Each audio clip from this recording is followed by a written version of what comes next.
로마서 7장 14절에서 17절 말씀까지 하나님의 자녀라는 제목 가지고 3주 정도 말씀을 드리려갑니다. 오늘 본문 말씀 정말 귀한 말씀이죠. 하나님의 자녀됨의 확증을 말씀해 주는 말씀이죠. 우리가 그냥 예수 믿는 것 같아도 예수를 믿는 게 내 능력이 아니라고 오늘도 말씀해 주고 있습니다. 하나님의 영으로 인도함을 받았다고 얘기해요. 우리가 예수 믿는 것이 내 의지, 내 결단이 아니라 하나님의 영으로 인도함을 받아서 하나님을 믿게 됐다. 이런 얘기를 오늘 얘기를 해주고 있습니다. 예수 믿는 게 뭘까? 소극적인 의미에서 죄로부터 용서함을 받았다. 저주로부터 자유함을 받았다. 영원한 멸망으로부터 구원을 받았다. 이렇게 표현할 수가 있어요. 보편적으로. 이건 소극적인 의미에서 기독교인이 무엇인지를 얘기해 주는 거고, 그렇다면 좀 더 적극적으로 얘기한다면 뭐냐면 우리가 하나님의 자녀가 되었다. 이 말도 똑같은 얘기를 하는 거죠. 여기에 다 모든 게 포함돼요. 하나님의 자녀가 됐다. 여러분, 하나님이 자녀인데 지옥 보내겠어요? 저주하겠어요? 멸망으로 이끌어 가겠어요? 아니라는 거죠. 하나님의 자녀가 됐다는 그런 권세가 대단한 거죠. 그래서 그리스도인된 의미는 뭐냐? 더 적극적으로 얘기한다면 나는 하나님의 자녀가 됐다. 또한 이 자녀라는 것이 그냥 명목상 자녀가 아니라 오늘 말씀대로 특권을 받았다. 그러니까 우리가 죽어서 그냥 하나님 나라 가는, 그래서 하나님 나라를 생각하면서 오늘도 신앙생활을 하는 그런 정도의 우리가 신앙이 아니라 이 땅에 있으면서 하나님의 자녀된 특권을 누리며 살아라. 성경은 그렇게 오늘 말씀을 해주고 있어요. 지금 내가 신앙생활을 하고 있잖아요. 특권 누리라는 거야. 누리라는 거야. 성경에 보면 누려라 누리라 이런 얘기가 참 많이 나와요. 왜 있느냐? 왜 가진 거 가지고 왜 누리지 못하냐? 잔뜩 쌓아놓고 이게 내 거라고 그냥 보고만 있지 말고 이것을 그냥 누려라. 누려라. 한쪽에서는 이제 죄에 빠지지 않으려고, 저주 안 받으려고, 벌 받을까 봐 이것도 걱정 저것도 걱정. 그건 두 번째 문제라는 거예요. 그러지 말고 이제 너희들이 하나님의 자녀가 됐으니까 자녀의 기쁨을 첫 번째 누려라는 거예요. 왜 못 누리고 있느냐? 돈 드리는 것도 아니잖아요. 기쁨을 누리라는 거예요. 제발. 하나님의 자녀된 행복감을 누려라. 즐겨라. 그게 바로 이제 오늘 말씀에 중심되는 의미겠죠. 이게 그리스도인 된다는 것은 하나님의 아들의 기쁨, 하나님의, 여기서 아들이면 꼭 아들, 딸 그런 개념이죠. 모든 그런 어떤 자녀, 하나님의 자녀라는 그런 특권을 가지고 그 행복감, 그 기쁨을 누리며 살아라. 괜찮다. 너희들이 선택받은 거 교만하지 않는 거다. 너희들이 선택받았다는 거 그거 누려라. 네 거다. 그런 얘기를 하는 거예요. 그래서 이게 하나님의 자녀라는 것은요, 넓은 의미에서 하나님의 자녀라는 용어가 아니에요. 항상 좁은 의미에서 하나님의 자녀예요. 모든 자연 만물은 하나님 창조했잖아요. 다 하나님으로부터 다 태어난 거 아니에요? 모든 생명이 다 하나님이 창조하셨잖아요. 지금도 하나님의 덕분으로 우리가 먹고 살잖아요. 모든 생물체 다 하나님의 은혜 가운데 다 살아요. 그분이 하나님이에요. 다 보호해줘요. 창조물이기 때문에. 이것은 객관적인 하나님이고 넓은 의미에서는 하나님이지만은, 그러나 오늘 성경은 그렇게 얘기하지 않고 좁은 의미에서 하나님을 여겨라. 개인의 입장에서 하나님을 여겨라. 그래서 나는 어떻게 생각하냐? 나는 하나님과의 관계에서 1대1에서 하나님이 우리 아버지다. 그리고 나는 지금 하나님의 특별한 사랑을 받고 있다. 아니, 모든 생물체가 지금 하나님의 은혜 가운데 살고 있지만은, 그러나 내 개인적인 소견, 좁은 의미에서 나는 지금 하나님의 특별한 사랑을 받고 오늘도 살고 있다. 이렇게 느끼라는 거야. 다시 말할게요. 우리가 구원에 있어서 적극적인, 소극적인 문제에서는 내가 하나님으로부터 구원받았다. 저주로부터, 심판으로부터, 멸망으로부터, 죄로부터 내가 자유인이 됐고 내가 구원을 받았다. 이게 소극적인 의미에서의 우리가 믿음이라고 하면, 적극적인 믿음은 뭐냐? 나는 하나님의 자녀가 되었다. 그래서 이 자녀의 기쁨을 누려야 된다. 선택받았다. 감사하다. 이것을 분명히 알고, 그런 게 적극적인 의미에서 신앙생활을 해야 되고, 또 두 번째는 하나님을 어떻게 생각할 거냐. 모든 만물의 하나님이잖아요. 창조주잖아요. 하나님 때문에 다 살아가잖아요. 그래요. 객관적인 입장에서는 하나님이 이런 분이야. 그런데 이것은 넓은 의미에서 하나님이지만 좁은 의미에서 하나님은 그 내 하나님이다. 그 아버지다. 내 아버지다. 우리 아버지가 아니라 내 아버지다. 우리 하나님에서 내 하나님이다. 나의 하나님이다. 그 다음에 나는 특별하게 사랑을 받고 있다. 이게 바로 기독교인의 정체감이에요. 자기 정체감. 너 누구냐? 하나님의 관계에서 나 이런 사람이다. 이렇게 말할 수 있어야 진정한 기독교인이라고 하는 것입니다. 그 1900 초에 일본에 어떤 일이 있냐면, 일본의 유명한 신학자 겸 빈민가의 사업가가 있는데요. 가가와 도요이코라는 분이 계셔요. 아주 유명하죠. 일본 역사에서 나오니까. 이분이 고베 시장의 아들로 태어나요. 근데 정실의 아들이 아니라 첩의 아들로 태어나요. 소실의 아들인지라 본처의 아들하고 되게 관계가 안 좋아요. 본처의 아들들이 구박을 하죠. 서자라고. 그러면서 공부해도 쓸데없고 안 시키고 아주 어떻게 보면 남남으로 여겨버리고, 공부 좀 하려면 네가 공부해서 뭐하냐 서자가 쏘아붙이고. 그게 늘 어렸을 때도 구박과 차별 속에서 자라나요.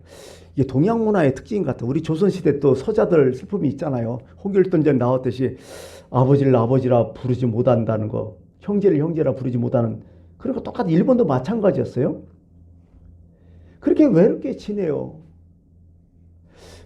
그런데 어느 날 구세군에서 사람들이 나팔을 불면서 노방전도를 하는데 소리가 들려와요. 예수 믿고 구원받으라고.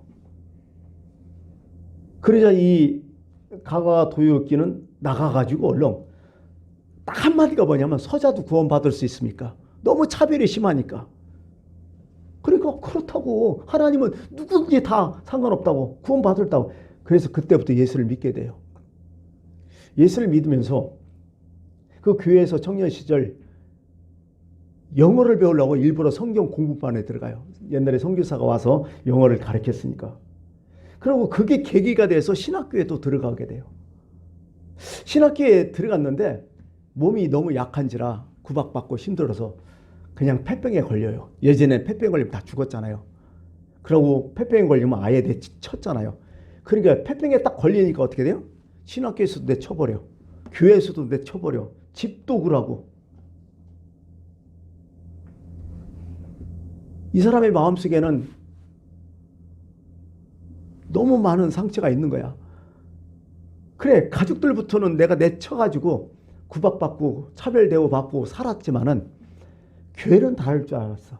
신앙인들은 다를 줄 알았어. 근데 내가 폐병에 걸리니까 아주 남남으로 치고 아예 내친 거야. 그러면 한 가지 뭐예요?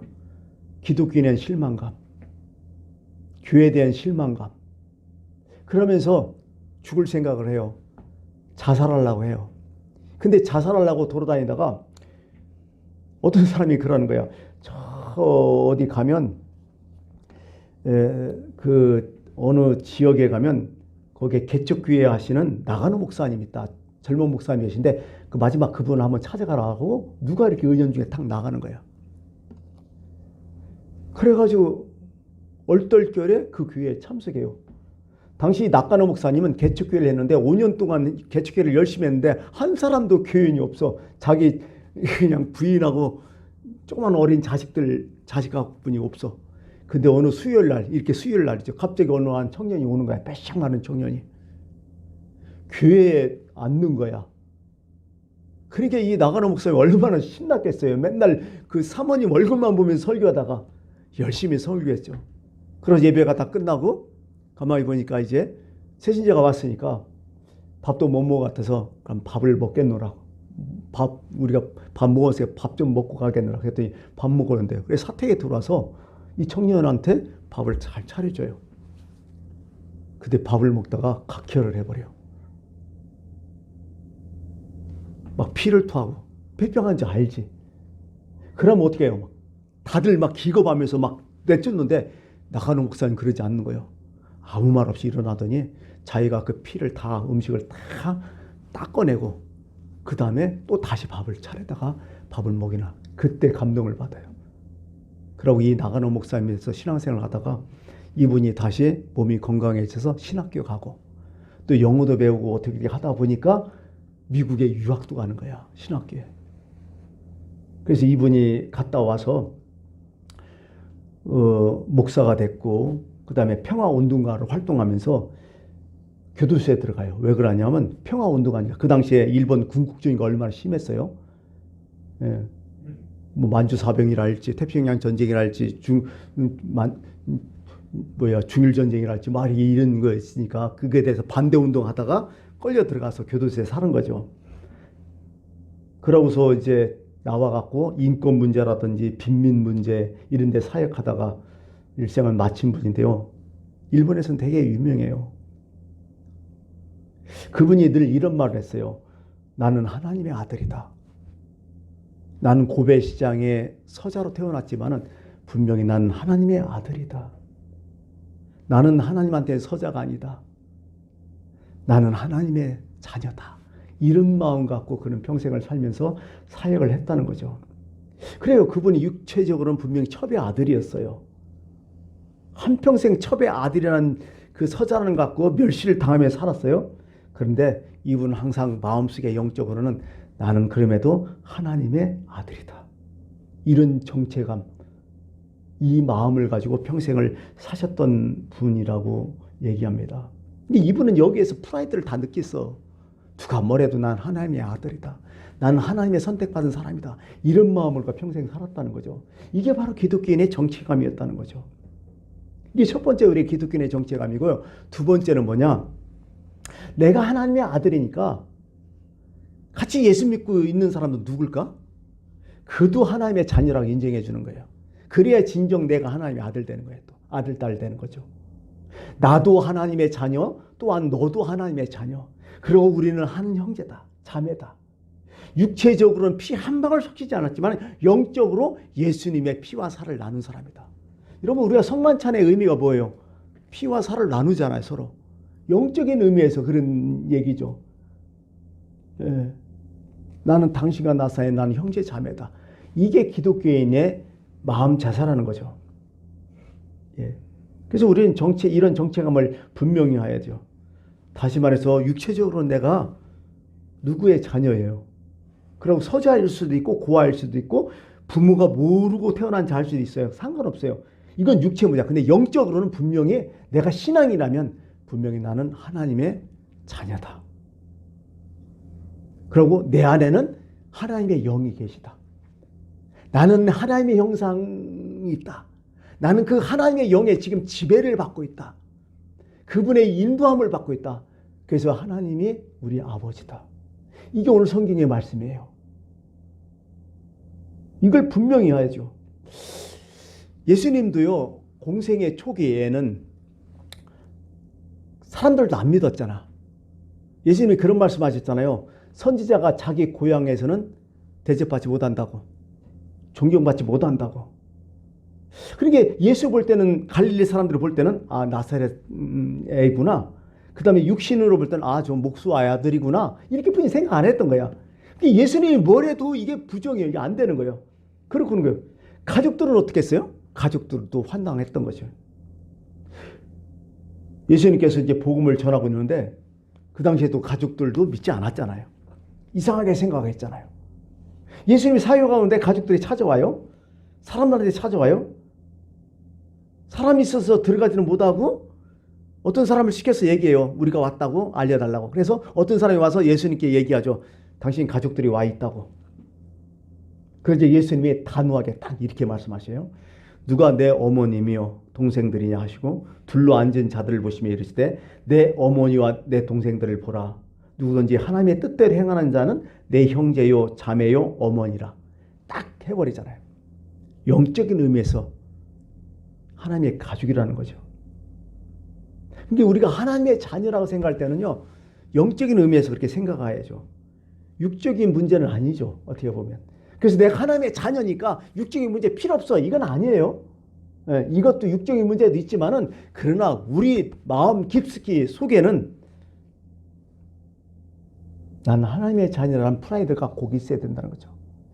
참 우리 동양 문화권은요, 그렇죠. 유교 전통이라 우리나라는 그 혈육에 대한 집념이 강해요. 그러나 무슨 학연, 지연이라든지 뭐 혈연 뭐 이런 것을 막 강조를 많이 하잖아. 지금도 정치가 들으면 어떻게 돼요? 뭐 누구의 아들이다, 뭐하다 딱 얘기하잖아요. 어디 가면 고향이 어디냐 이렇게 딱 얘기하고요. 응? 태어나서 초등학교, 국민학교 뭐 몇 살 살고 다 서울 갔지만은 여기가 내 고향이라고 막 또 얘기를 하잖아요. 응? 그러면서 여기 오면 나는 충청의 아들이니 별 이상한 소리 다 하잖아요. 참 그걸 많이 이용하는 것 같아요. 사람들이 그걸 수긍하고요. 어떻게 보면 우리는 그 육체적인 것에 많이 집착하며 살아요. 조선시대에는 성리학이 있잖아요. 사실 조선시대가 성리학을 위한 나라였잖아요. 그래서 망한 거예요. 어떻게 보면 백성을 위한 나라에 맞지만 성리학을 위한 나라 이렇게 하다가 망해버린 거예요. 사실은 이게. 여러분 시족들 있잖아요. 우리도 친척들 다. 성경에 이런 말씀이 있어요. 참 독특해요. 가까운 이웃이 먼 형제보다 낫다고. 살다 보니까 그래요. 먼 친척도요. 가까운 이웃이 훨씬 나서. 특히 같이 공동적으로 신앙생활을 하는 우리 교우들 먼 친척보다 훨씬 낫다는 거야. 낫고 말고요. 별로 만나지 않는 친척보다는 매주 한 번씩이라도 만나는 교우들이 훨씬 낫다는 거야. 그게 더 가깝다는 거야. 그거 있어요. 저도 뭐 경험하지만은요. 같은 친척 중에서도 교회가 다르면 서먹해. 희한하죠? 참 그런 것도. 그런데 안 믿는 친척들 이런 건 더 멀죠. 차라리 믿는 교우들이 더 가깝다는 거죠.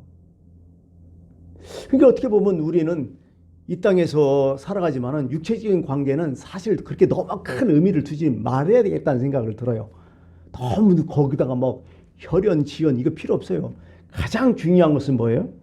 같이 서로 신앙생활을 하는 사람끼리 이게 더 가까워진다는 거야. 이게 더 중요하다고 오늘 얘기를 하고 있는 것입니다. 초대교회 보세요. 초대교회도 얼마나 차별이 심했어요. 특히 그 일반 귀족들도 있고 그 당시에 귀족들도 있었고 그 다음 평민들도 있었고 노예들도 많았잖아요. 근데 남녀 차별도 너무 심했잖아요. 애들도 심하고 차별적인 시대가 바로 초대교회 그 시대였죠. 예전에는. 근데 여러분 보세요. 교회에 딱 나오니까 어떻게 돼요? 신분이 딱 철폐돼 버렸잖아. 다 어떻게 돼요? 남자면 다 형제요. 여자면 다 자매였어요. 남녀도 똑같아요. 그리스도 안에서 영적인 생명으로 뭉친 형제 자매로 다 여겼단 말이죠. 그러면서 우리는 다 모두 하나님의 자녀다. 이게 기독교인의 정체성이었다는 거죠. 그러므로 여러분 생각해 보세요. 나도 하나님의 자녀라면 그도 예수 믿고 있으면 그분도 하나님의 자녀다. 그러면 상대를 존중해 줄 수 있어야 된다. 이게 기독교인들이거든요.